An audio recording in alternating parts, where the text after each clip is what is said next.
Hello दोस्तों, नमस्ते, प्रणाम। मैं आप लोग को बहुत सुंदर सी बेटी विवाह गीत सुनाने जा रही हूँ। कैसा लगेगा कमेंट करके बताना और लाइक सब्सक्राइब करिएगा। तो चलिए मैं आप लोग को सुना रही हूँ बेटी विवाह गीत।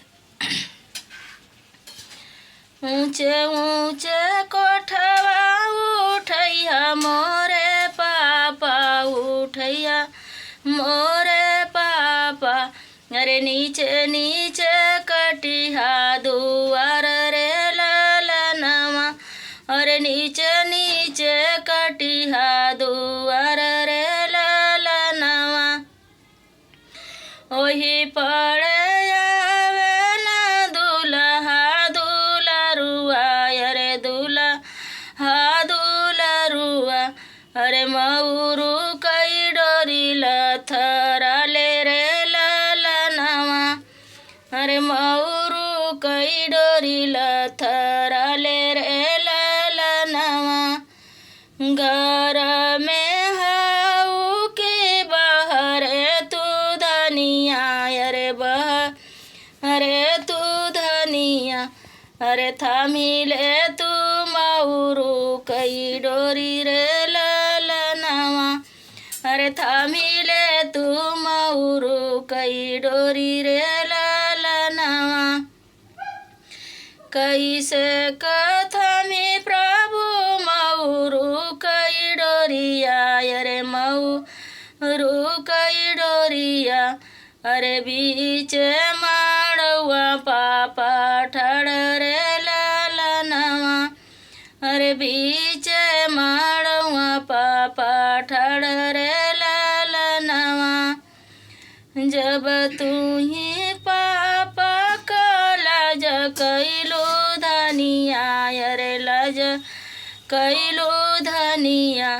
अरे काहे के रचलू बियाह रे ललनवा। अरे काहे के रचलू बियाह रे ललनवा। ऊंचे ऊंचे कोठवा उठैया मोरे चाचा, उठैया मोरे चाचा। अरे नीचे नीचे कटिहा दुआर रे ललनवा। अरे नीचे नीचे कटिहा दुआर रे ललनवा। यही पड़े आई हाँ दुल्हा दुलरुआ। अरे दुल्हा दुलरुआ। अरे मऊरू कई डोरी लथरा ले रे ललनवा। अरे मऊरू कई डोरी लथरा ले रे ललनवा। भीतरी हाउ के बाहर ये धनिया। अरे बाहर ये धनिया। अरे थामी ले तू मऊरू का डोरी रे ललनवा। अरे थामी ले तू मऊरू का डोरी रे ललनवा। कैसे कथमी प्रभु मऊरू का डोरिया। अरे मऊरू का डोरिया। अरे बीच माड़वा चाचा खड़ रे ललनवा। अरे बीच माड़वा चाचा खड़ रे ललनवा। जब तू ही धनिया लाज कैलू चा। जब तू ही धनिया चाचा लाज कैलू।